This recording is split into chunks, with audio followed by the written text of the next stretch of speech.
ನಮಸ್ಕಾರ ಸ್ನೇಹಿತರೆ, ನಮ್ಮ ಕನ್ನಡಿಗರ ಹೊಸ ವರ್ಷದ ಹಬ್ಬವಾದ ಯುಗಾದಿ ಹಬ್ಬದ ಶುಭಾಶಯಗಳು. ಯುಗಾದಿ ಅಂದರೆ ಹೊಸ ಆರಂಭ, ಹೊಸ ಆಸೆಗಳು ಮತ್ತು ಸಂತೋಷದ ದಿನ. ಈ ದಿನ ಮನೆಗಳಲ್ಲಿ ಸ್ವಚ್ಛತೆ ಮಾಡಿ, ದೇವರಿಗೆ ಪೂಜೆ ಮಾಡಿ ವಿಶೇಷವಾದ ಊಟಗಳನ್ನು ಮಾಡುತ್ತಾರೆ.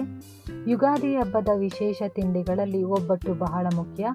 ಇಂದು ನಾನು ತುಂಬ ಸುಲಭವಾಗಿ ಮನೆಯಲ್ಲೇ ಮಾಡಿಕೊಳ್ಳಬಹುದಾದ ರುಚಿಯಾದ ಒಬ್ಬಟ್ಟು ರೆಸಿಪಿ ತೋರಿಸುತ್ತೇನೆ. ಹಾಗಾದರೆ ಬನ್ನಿ, ಯುಗಾದಿ ಸ್ಪೆಷಲ್ ಒಬ್ಬಟ್ಟು ಹೇಗೆ ಮಾಡೋದು ನೋಡೋಣ. ನಾನಿಲ್ಲಿ ಮೊದಲಿಗೆ ಒಂದು ಪಾತ್ರೆಗೆ 2 ಗ್ಲಾಸ್ ಅಷ್ಟು ತೊಗರಿಬೇಳೆನ ತಗೊಂಡಿದ್ದೀನಿ. ಇದನ್ನು ಚೆನ್ನಾಗಿ ತೊಳೆದು, ಇದು ಬೇಯೋದಕ್ಕೆ ಸ್ವಲ್ಪ ಜಾಸ್ತಿನೇ ನೀರು ಹಾಕ್ಕೊಬೇಕು. ಯಾಕೆ ಅಂದರೆ ನಾವು ಈ ಬೇಳೆ ನೀರಲ್ಲೇ ಒಬ್ಬಟ್ಟು ಸಾಂಬಾರನ್ನ ಮಾಡ್ಕೊಬೇಕು. ಅದಕ್ಕೆ ನಾವು ಇದು ಬೇಯೋ ಅಷ್ಟುಗಿನ್ನ ಜಾಸ್ತಿನೇ ನೀರು ಹಾಕ್ಕೊಂಡು ಬೇಳೆನ ಬೇಯಿಸ್ಕೊಬೇಕು. ಇದು ಕುದೀತಿರ್ಬೇಕಾದ್ರೆ ಈ ರೀತಿ ನೊರೆ ಬರುತ್ತೆ. ಈ ನೊರೆನ ಆದಷ್ಟು ತೆಗೆದಾಕಬೇಕು. ಯಾಕೆ ಅಂದರೆ ಉಕ್ಕೋಗ್ಬಿಡುತ್ತೆ. ಅದಕ್ಕೆ ಬೇಳೆನ ಬೇಯಿಸಬೇಕು. ಇದು ಒಂದು 2-3 ಸಲ ಆದರೂ ನೀವು ಈ ರೀತಿ ನೊರೆನ ತಕ್ಕೊಳ್ಳಿ. ಈ ರೀತಿ ಬೇಳೆನ ಬೇಯಿಸ್ಕೊಂಡಿದ್ದೀನಿ. ತುಂಬ ಗಟ್ಟಿಯಾಗೂ ಇರಬಾರ್ದು, ತುಂಬ ಮೆತ್ತಗೂ ಇರಬಾರ್ದು. ನಾನಿವಾಗ ತೋರಿಸ್ತಿದ್ದೀನಲ್ಲ, ಈ ಹದಕ್ಕೆ ಬೆಂದಿದ್ರೆ ಸಾಕು. ಇವಾಗ ನಾನಿದನ್ನು ಈ ರೀತಿ ಒಂದು ತೂತು ಇರುವ ಪಾತ್ರೆನ ತಗೊಂಡಿದ್ದೀನಿ. ಇದಕ್ಕೆ ನಾನು ಬೇಳೆನ ಹಾಕ್ತಾಯಿದ್ದೀನಿ. ನೀರು ಮತ್ತು ಬೇಳೆನ ಸಪ್ರೇಟ್ ಮಾಡ್ತಾಯಿದ್ದೀನಿ. ಬೇಳೆ ಚೆನ್ನಾಗಿ ಆರೋವರೆಗೂ ಇರೋಣ. ಇದನ್ನು ನಾನು ಒಬ್ಬಟ್ಟು ಸಾಂಬಾರನ್ನ ಮಾಡ್ತೀನಿ ಫ್ರೆಂಡ್ಸ್. ಈ ವಿಡಿಯೋ ನಾಳೆ ಬರುತ್ತೆ, ತಪ್ಪದೇ ನೋಡಿ. ಇವಾಗ ನಾನು ಒಂದು ಗ್ಲಾಸ್ ಅಳತೆಯಲ್ಲಿ ನಿಮಗೆ ತೋರಿಸ್ತಾ ಇದ್ದೀನಿ. ನಾನು ಮೊದಲಿಗೆ 2 ಗ್ಲಾಸ್ ಅಷ್ಟು ತೊಗರಿಬೇಳೆನ ತಗೊಂಡು ಬೇಯಕ್ಕಿಟ್ಟಿದ್ದೆ. ಇವಾಗ ಅದೇ ಗ್ಲಾಸಲ್ಲಿ 2 ಗ್ಲಾಸ್ ಪುಡಿ ಮಾಡಿದ ಬೆಲ್ಲನ ಹಾಕ್ತಾಯಿದ್ದೀನಿ. 1 ಗ್ಲಾಸ್ ಅಷ್ಟು ಹಸಿ ತೆಂಗಿನ ತುರಿನ ಹಾಕ್ತಾಯಿದ್ದೀನಿ. ನೀವು ಒಣ ಕೊಬ್ಬರಿ ಕೂಡ ಹಾಕೋಬೋದು. 4 ಏಲಕ್ಕಿನ ಪುಡಿ ಮಾಡಿ ಹಾಕ್ತಾಯಿದ್ದೀನಿ. ಇದನ್ನು ಮತ್ತೆ ನಾವು ಸ್ಟವ್ ಮೇಲೆ ಇಟ್ಟು ಬೆಲ್ಲ ಕರಗೋವರೆಗೂ ಬೇಯಿಸ್ಕೊಬೇಕು. ನಾನು ನಿಮಗೆ ತೋರಿಸ್ತೀನಿ ಯಾವ ರೀತಿ ಬೇಯಿಸ್ಕೊಂಡ್ರೆ ಒಳ್ಳೆಯದು ಅಂತ. ನಾನು ಹೇಳ್ಕೊಟ್ಟಿರೋ ಹಾಗೆ 1 ಗ್ಲಾಸ್ ಅಳತೆಯಲ್ಲಿ ತಗೊಂಡು ಮಾಡಿಕೊಂಡ್ರೆ ತುಂಬ ಚೆನ್ನಾಗಿ ಬರುತ್ತೆ ಒಬ್ಬಟ್ಟು. ತುಂಬ ಈಸಿಯಾಗಿ ಮಾಡ್ಕೋಬೋದು. ಹೊಸಬ್ರು ಯಾರು ಫಸ್ಟ್ ಟೈಮ್ ಒಬ್ಬಟ್ಟು ಮಾಡ್ತಿದ್ದೀರೋ ಅವ್ರಿಗೆ ತುಂಬಾ ಈಸಿ ಆಗುತ್ತೆ. ಇವಾಗ ನಾನು ಅದು ತೋರಿಸಿದ್ನಲ್ಲ, ನೀರು ಬಿಟ್ಕೊಳ್ಳೋವರೆಗೂ ಬೇಯಿಸ್ಕೋಬೇಕು. ಅದು ಸಂಪೂರ್ಣವಾಗಿ ಆರಿದ ಮೇಲೆ ಒಂದು ಮಿಕ್ಸಿ ಜಾರ್ಗೆ ಸ್ವಲ್ಪನೇ ಹಾಕ್ಕೊಂಡು ಈ ರೀತಿ ಗ್ರೈಂಡ್ ಮಾಡ್ಕೊಂಬರ್ಬೇಕು. ನೋಡಿ, ಈ ರೀತಿ. ಈಗ ಹೂರಣ ರೆಡಿಯಾಗಿದೆ. ನಾವು ಹೂರಣನ ಒಬ್ಬಟ್ಟಿಗೆ ಎಷ್ಟು ಬೇಕೋ ಅಷ್ಟು ಸೈಜ್ನಲ್ಲಿ ಉಂಡೆ ಮಾಡಿಟ್ಕೊಬೇಕು. ಹೂರಣ ಅಂತೂ ತುಂಬ ಚೆನ್ನಾಗಿ ಬಂದಿತ್ತು ಫ್ರೆಂಡ್ಸ್. ನೀವು ಇದೇ ರೀತಿ ಹೂರಣ ಮಾಡ್ಕೊಳ್ಳಿ. ಇವಾಗ ನಾನು ಕನಕ ಕಲಿಸ್ಕೊಳ್ಳೋದು ಹೇಗೆ ಅಂತ ತೋರಿಸ್ಕೊಡ್ತಾ ಇದ್ದೀನಿ. ನಾನು ಒಂದು ಬಾಣಲಿಗೆ ಅದೇ ಗ್ಲಾಸಲ್ಲಿ ಫ್ರೆಂಡ್ಸ್ 3 ಗ್ಲಾಸ್ ಮೈದಾ ಹಿಟ್ಟು ಹಾಕ್ತಾಯಿದ್ದೀನಿ. 3 ಸ್ಪೂನಷ್ಟು ಸಣ್ಣ ರವೆನ ಹಾಕ್ತಾಯಿದ್ದೀನಿ. ಸಣ್ಣ ರವೆ ಹಾಕೋದ್ರಿಂದ ಕನಕ ತುಂಬ ಚೆನ್ನಾಗಿ ಬರುತ್ತೆ. ಅರ್ಧ ಸ್ಪೂನಷ್ಟು ಅರಿಶಿನ ಪುಡಿ ಹಾಕ್ತಾಯಿದ್ದೀನಿ. ಇದನ್ನು ಚೆನ್ನಾಗಿ ಮಿಕ್ಸ್ ಮಾಡಿ ನೀರು ಹಾಕ್ಕೊಂಡು ಕಲಿಸ್ಕೋಬೇಕು. ಜಾಸ್ತಿ ನೀರು ಹಾಕೋಕೆ ಹೋಗಬೇಡಿ. ಆವಾಗವಾಗ ಎಷ್ಟು ಬೇಕೋ ಅಷ್ಟು ನೀರು ಹಾಕ್ಕೊಂಡು ಕಲಿಸ್ಕೋಬೇಕು. ಚಪಾತಿ ಹಿಟ್ಟಿಗಿನ್ನ ಸ್ವಲ್ಪ ಸಾಫ್ಟಾಗಿ ಕಲಿಸ್ಕೊಂಡ್ರೆ ಸಾಕು, ಕನಕ ರೆಡಿ ಆಗುತ್ತೆ. ಇದನ್ನು ಕಲಿಸ್ಬೇಕಾದ್ರೆ ಸ್ವಲ್ಪ ಎಫರ್ಟ್ ಆಗಬೇಕು ಫ್ರೆಂಡ್ಸ್. ಚೆನ್ನಾಗಿ ನಾದಬೇಕು. ಚೆನ್ನಾಗಿ ನಾದಿದಷ್ಟು ಕನಕ ತುಂಬ ಚೆನ್ನಾಗಿ ಬರುತ್ತೆ. ಒಬ್ಬಟ್ಟು ಕೂಡ ಚೆನ್ನಾಗಿ ಬರುತ್ತೆ.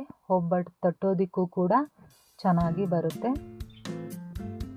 ಇವಾಗ ಇದಕ್ಕೆ ಸ್ವಲ್ಪ ಎಣ್ಣೆನ ಹಾಕಿ ಇನ್ನೂ ಸ್ವಲ್ಪ ಚೆನ್ನಾಗಿ ನಾದ್ಕೊಳ್ಳೋಣ. ಒಂದು 5ರಿಂದ 10 ನಿಮಿಷ ಆದರೂ ಚೆನ್ನಾಗಿ ನಾದ್ಕೊಳ್ಳಿ. ಫಸ್ಟ್ ಟೈಮ್ ಯಾರು ಮಾಡ್ತಾ ಇದ್ದೀರೋ ಅವರು ಕಷ್ಟನೇ ಪಡಬೇಕಾಗಿಲ್ಲ. ತುಂಬ ಈಸಿಯಾಗಿ ಪ್ರೀತಿಯಿಂದ ಮಾಡಿ ಒಬ್ಬಟ್ಟು ಕೂಡ ಚೆನ್ನಾಗಿ ಬರುತ್ತೆ. ನೋಡಿ, ಒಬ್ಬಟ್ಟದು ಕನಕ ರೆಡಿ ಆಗೋಯ್ತು. ಇವಾಗ ನಾನು ಇದು ಮುಳುಗೋವಷ್ಟು ಎಣ್ಣೆ ಹಾಕ್ತಾ ಇಲ್ಲ. ಕೆಳಗಡೆ ಒಂದು 5 ಸ್ಪೂನಷ್ಟು ಎಣ್ಣೆ ಹಾಕಿ, ಮೇಲ್ಗಡೆ 1 ಸ್ಪೂನಷ್ಟು ಎಣ್ಣೆ ಹಾಕಿ ಸವರಿ ಒಂದು ಪ್ಲೇಟನ್ನು ಮುಚ್ಚಿ ಒಂದು 2 ಗಂಟೆಗಳ ಕಾಲ ಆದರೂ ಇದು ನೆನಿಬೇಕು. ಇದು ನೆಂದಷ್ಟು ತುಂಬ ಚೆನ್ನಾಗಿ ಸಾಫ್ಟಾಗಿ ಬರುತ್ತೆ ಒಬ್ಬಟ್ಟು. ಫ್ರೆಂಡ್ಸ್, ಇನ್ನು ನನ್ನ ಚಾನಲ್ಗೆ ಯಾರು ಸಬ್ಸ್ಕ್ರೈಬ್ ಆಗಿಲ್ವೋ ದಯವಿಟ್ಟು ಸಬ್ಸ್ಕ್ರೈಬ್ ಆಗಿ ನನಗೆ ಇದೇ ರೀತಿ ಸಪೋರ್ಟ್ ಮಾಡಿ ಅಂತ ನಿಮ್ಮಲ್ಲಿ ಕೇಳ್ಕೊತಾ ಇದ್ದೀನಿ. ಇವಾಗ ಇದು 2 ಗಂಟೆಗಳ ಕಾಲ ಚೆನ್ನಾಗಿ ನೆಂದಿದೆ. ಇವಾಗ ಒಂದು ಸಲ ಒಂದು 2 ರಿಂದ 3 ನಿಮಿಷ ಆದರೂ ಚೆನ್ನಾಗಿ ನಾದ್ಕೊಳ್ಳೋಣ. ನೋಡಿ ಎಷ್ಟು ಚೆನ್ನಾಗಿ ಬಂದಿದೆ ಕನಕ, ತುಂಬ ಚೆನ್ನಾಗಿ ಬಂದಿತ್ತು. ಇವಾಗ ನಾನು ಹೂರಣನ ಉಂಡೆ ಮಾಡ್ಕೊಂಡಿದ್ನಲ್ಲ, ಅದೇ ರೀತಿ ಕನಕನೂ ಕೂಡ ಉಂಡೆಯನ್ನು ಮಾಡಿ ಎತ್ತಿಟ್ಕೊಂಡಿದ್ದೀನಿ. ನೀವು ಒಬ್ಬಟ್ಟನ್ನು ಬಾಳೆ ಎಲೆ ಮೇಲಾದರೂ ತಟ್ಕೋಬೋದು, ಬಟರ್ ಪೇಪರ್ ಮೇಲಾದರೂ ತಟ್ಕೋಬೋದು. ನಾನಿಲ್ಲಿ ಗೋಧಿ ಹಿಟ್ಟಿನ ಕವರ್ನ ಯೂಸ್ ಮಾಡಿ ಒಬ್ಬಟ್ಟನ್ನು ತಟ್ತಾ ಇದ್ದೀನಿ. ಈ ಪೇಪರ್ಗೆ ಸ್ವಲ್ಪ ಎಣ್ಣೆ ಹಾಕೊಳ್ಳಿ. ಫಸ್ಟ್ ಟೈಮ್ ಯಾರ್ಯಾರು ಮಾಡ್ತಾ ಇದ್ದೀರೋ ಸ್ವಲ್ಪ ಜಾಸ್ತಿನೇ ಎಣ್ಣೆ ಹಾಕ್ಕೊಂಡು ಕನಕನ ಇಟ್ಟು ಆ ರೀತಿ ತಟ್ಕೊಂಡು ಮಾಡಿಟ್ಟಿರೋ ಉಂಡೆನ ಅದರಲ್ಲಿ ಇಟ್ಟು ಈ ರೀತಿ ಫೋಲ್ಡ್ ಮಾಡಬೇಕು. ಇದು ಎಕ್ಸ್ಟ್ರಾ ಬಂದಿರುತ್ತಲ್ಲ ಅದನ್ನು ತಕ್ಕೊಳ್ಳಿ. ಈ ಉಂಡೆನ ನೀಟಾಗಿ ಕೈಯಲ್ಲಿ ಉಂಡೆನ ಮಾಡಿಕೊಂಡು ಮತ್ತೆ ಆ ಪೇಪರ್ಗೆ ಸ್ವಲ್ಪ ಎಣ್ಣೆನ ಹಾಕ್ಕೊಳ್ಳಿ. ಎಣ್ಣೆನ ಹಾಕ್ಕೊಂಡು ನೀಟಾಗಿ ತಟ್ಟಿ, ಒಂದೇ ಲೆವೆಲಲ್ಲಿ ತಟ್ಟಿ, ಒಂದು ಕಡೆ ದಪ್ಪ ಒಂದು ಕಡೆ ಸಣ್ಣ ಮಾಡಬೇಡಿ.